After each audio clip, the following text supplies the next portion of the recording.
जेरैबायदि इउपिपिएल गभर्नमेन्टआ जेरै बुंदोंमोन जेनेबा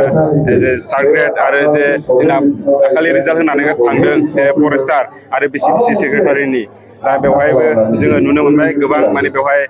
ट्रान्सपारेन्सि गैया जोंनो बिसोरो नांगौ जों माबायदि जेनेबा जों एग्जाम लिरदोंमोन जों एग्जाम लिरनानै जोङो बे एग्जामाव जों माबायदि बेसेबां मार्क्स मोन्दों सोर बेसेबां जायफोर साख्रि मोननानै थांदों बिथांमोना बेसेबां जेनेबा मार्क्स काट अफ मार्क्स लानानै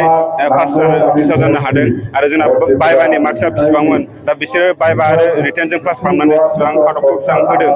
दा जोङो बेफोरनि ट्रान्सपारेन्सिखौ जोङो नुनो मोनाखै माने बेवहाय आरो बिसोरो रुस्टार जेनेबा मेनटेन खालामाखै जेन'बा जोंहा एसटि खथायाव बेसेबां रिजार्भेसन दङ आरो जोंहा जे पिडब्लिउडिनि बेसेबां रिजार्भेसन दङ जेनेरेल रिजार्भेसना बेसेबां दङ जोङो बेखौ नुनो मोननाय जायाखै ट्रान्सपारेन्सिखौ जों नुवाखै बेनि थाखायनो जोङो बेदि करापसन मावनायाव जोङो थाला होननानै जोङो दिनै जे बिपिएफआव जगदान जानो होननानै जों सापर्ट होनो होननानै ओंखारबोनाय जादों आरो नोंथाङाबो दाख्लैसो एपइन्टमेन्ट मोननांगौ जोंथ' मोननो हानाय जायाखै नाथाय जोङो नुनो मोनदों जोंनिफ्राय बहुद खम मार्क्स मोननाय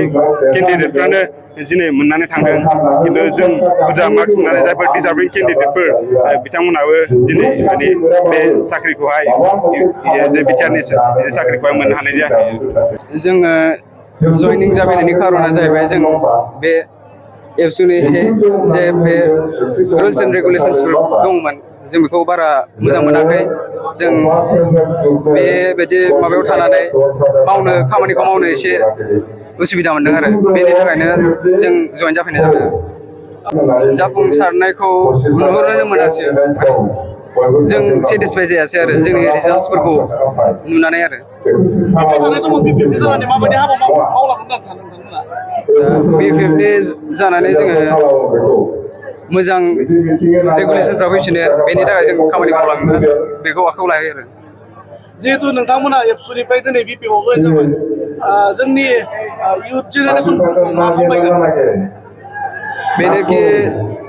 जोङो इयुनावहाय जोङो आवगायनो थाखाय हार्डवर्कखौ मोजाङै खालामनांगोन जोङो इयुनाव बे खुनु खामानि जायैनि बे जे केलेंकारि बुस्थु बेफोरबायदिनि सायाव बारा फोथायनानै नाङा आरो गावबागाव सेल्फ बिलिभ थानांगौ फोथायनाय थानांगौ बेनो